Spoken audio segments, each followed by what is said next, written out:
किशनपुर एक बहुत ही सुंदर गांव था, खुशियों से भरा हुआ गांव। उस गांव में रामदास और सवित्री अपनी दो बेटियों के साथ रहते थे। बड़ी बेटी नैना और छोटी बेटी काजल। दोनों बहनें एक दूसरे से बहुत प्यार करती थी, लेकिन किस्मत में उनके लिए कुछ और ही लिखा था। मेरी दोनों बेटियां मेरी जान है। हमेशा एक दूसरे का साथ देना बेटा। हाँ जी, पापा हम कभी अलग नहीं होंगे, आप चिंता न करो। हाँ, पापा मैं दीदी के बिना नहीं रह सकते। एक दिन रामदास खेत से लौटते वक्त अचानक गिर गया और बेहोश हो गया। उसकी तबीयत नाजुक थी। रामदास को शहर की सबसे बड़ी अस्पताल में लेकर गई, पर डॉक्टर उसको बचा नहीं सके। एक पल में पूरे घर की खुशियां टूट गई। अब घर की जिम्मेदारी नैना पर आ गई। नैना अपनी पढ़ाई छोड़ देती है, सिलाई और मजदूरी करके घर चलाने लगती। दीदी, तुम कॉलेज क्यों नहीं झालती हूँ? क्योंकि मुझे तेरा फ्यूचर बनाना है, तुझे अच्छी जिंदगी देनी है। काजल की आंखें भर आती है। इसी तरह साल बीतने लगे और कुछ साल बाद एक अमीर घर से काजल के लिए रिश्ता आता है। लटपा बिजनेसमैन है, बहुत खुश रखेगा काजल बेटिया को। वो सब ठीक है, पर पहला बड़ी बेटी नैना की शादी होती तो अच्छा होता। खैर, अब जो हो रहा है अब ठीक है। काजल की शादी धूमधाम से हो जाती है। वो शहर के बड़े एक बहन शहर के माहौल में पहुंच गए और दूसरी गांव के छोटे घर में रह। दीदी अब भी गांव में रहती है। कितनी सिंपल जिंदगी है उनकी। तुम पर दोनों की किस्मत में कितना फर्क है। एक बहन अमीर तो दूसरी गरीब। एक दिन सावित्री बहुत बीमार हो जाती है। वो उसे लेकर सिटी के पास वाले हॉस्पिटल लेकर जाते हैं। डॉक्टर ने ऑपरेशन का बोल कि जल्दी ऑपरेशन करना होगा। डॉक्टर, आप बस ऑपरेशन की तैयारी शुरू कर, मैं पैसों का इंट करती हूँ। मैना कह दिया डॉक्टर साहब से, पर कैसे होगा? पैसों का इंतजाम है भगवान, अब आप है सहारा हूँ। उसी समय काजल के पति का बिजनेस क्रैश हो जाता है। वो कर्जा में डूब जाते हैं। काजल, हम कर्ज में डूब गए हैं, पता नहीं अब क्या होगा। क्या? पर कैसे है भगवान? अब क्या होगा? बंगला और गाड़ी सब बिक सकता है। जिस दौलत पर काजल को गर्व था, वो धीरे धीरे उससे छिन रही थी। नैना दिन रात मेहनत करती है। वो अपना सिलाई सेंटर घर में ही खोल लेती है और गांव की औरतों को सिलाई सिखाती। और वो गांव की औरतों ने एडवांस और कुछ उधार पैसे नैना को दिए। आप लोगों ने मेरी बहुत मदद की है, मैं आपका एहसान कब नहीं भूलूंगी। पैसे वे जल्दी वापस कर दूंगी। हॉस्पिटल में काजल रो रही होती है। एम पास माँ के ऑपरेशन के पैसे नहीं है। मैं कितनी घमंडी हो गई थी। मीना माँ का ख्याल के न सोचा। बहुत बुरी बेटी हूँ मैं। तभी वहां नैना आती है। मेरा पास माँ के ऑपरेशन के पैसे हैं, आप बस ऑपरेशन शुरू कीजिए, पैसे मैं लाती हूँ। दीदी मुझे माफ कर दो, मुझे घमंड हो गया था।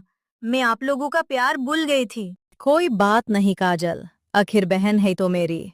और मैना सुना, बुरा हुआ है तेरा साथ चल पर, अब कोई बात नहीं, हम दोनों मिलकर सिलाई सेंटर शुरू करता है। इसी तरह दिन बीतने लगे और कुछ दिनों बाद उनकी माँ का ऑपरेशन वे सफल हो जाता है और वो दोनों बहनें मिलकर अपने घर में ही सिलाई सेंटर शुरू कर देती है और खुशी से रहने लग। गंगापुर एक बहुत सुंदर गांव था, जहां लोग प्यार और खुशी से रहता थे। उसी गांव में छोटू अपनी बीमार माँ गंगा के साथ रहता था। वो ज्यादा अमर नहीं थे, पर दिल से अमर थे। घर में खाने के लिए कुछ नहीं था। बेटा, 2 दिन से तूने कुछ वे नहीं खाया है, तुझे भूख लगी होगी। मुझे तो कुछ खाना तो तू है कुछ खा ले। माँ, मुझे भूखा नहीं है, कुछ नहीं खाना मुझे। लेकिन सच तो ये था कि छोटू बहुत भूखा था, पर वो अपनी माँ को परेशान नहीं करना चाहता था। अचानक छोटू की नजर घर में कुछ पड़े हुई आलू पर नजर गई। उसको एक छोटी उम्मीद मिली। उसना बोला, माँ, हम इन कुछ आलू से पकौड़ा बनाएंगे और उनको बाजार जाकर बेचागे। कैसा रहेगा ये? बेटा आइडिया ठीक पर आलू बहुत ही कम हाँ और बेसन मसाला कुछ भी नहीं अपने पास। कैसा होगा सब? एक मिनट हुए बेटा, ये कुछ सामान है जो बहुत पुराना हो चुका है। तुम इसको बेचकर कुछ सामान ले आओ।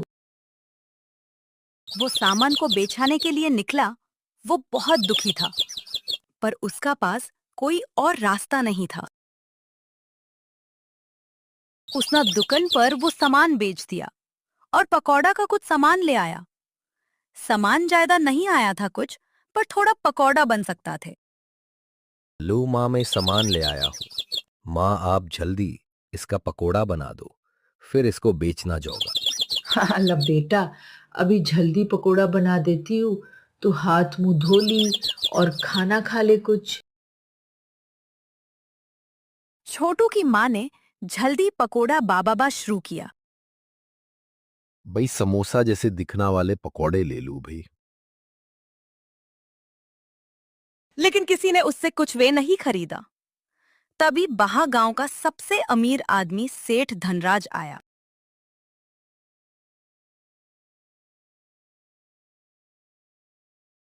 अरे छोटू, समोसा जैसे दिखना बाला पकोड़ा 2-4 पकोड़े बेचकर अमीर बनेगा क्या? सेठ जी, अमीर बनना जरूरी नहीं है, माँ का इलाज करवाना जरूरी है। आपको इसीलिए बुरा लग रहा होगा कि मैंने आपसे पैसा नहीं मांगे। ये सुनकर सेठ धनराज का दिमाग खिसक गया। उसे बहुत गुस्सा। फिर किसी गांव वालों ने छोटू के समोसा पकौड़ा कुछ वे नहीं खेराडा कोई सेठ धनराज से पंगा नहीं लेना चाहता था। उस दिन बेचारा छोटू का कुछ नहीं बिका। वो बहुत ही दुखी था। तभी उसका थैला की और एक बुद्धि औरत आती हुई नजर आई। बेटा, सुबह से कुछ नहीं खाया, बहुत भूख लगी है, पर मेरा पास तुम्हें देना का लिया कुछ वे नहीं है। कोई बात नहीं, दादी जी मैं देता हूँ आपको। बैसावे आज कुछ बिका है नहीं है। शायद भगवान की यही इच्छा होगी। रात को छोटू घर लौट गया, कुछ बाइक बिना। उसना ही नहीं, हरी पर आंग ली। सुबह वो फिर इसी उम्मीद से उठा कि आज कुछ बिकेगा। तभी उसका घर के बाहर खूटी कल, जिस औरत को तुमने खाना खिलाया था, वो मेरी माँ है। हम उनको बहुत दिनों से ढूंढ रहा था। तुमने उनकी मदद की बिना पैसों की मेरी माँ की दिमागी हालत ठीक नहीं रहती आप। इसी तरह से धनराज ने छोटू और उसकी माँ से माफी मांगी और बड़ा किया कि अब वो उसकी माँ के इल्लस का खर्चा उठेगा। और फिर छोटू ने वे उसको माफ कर दिया।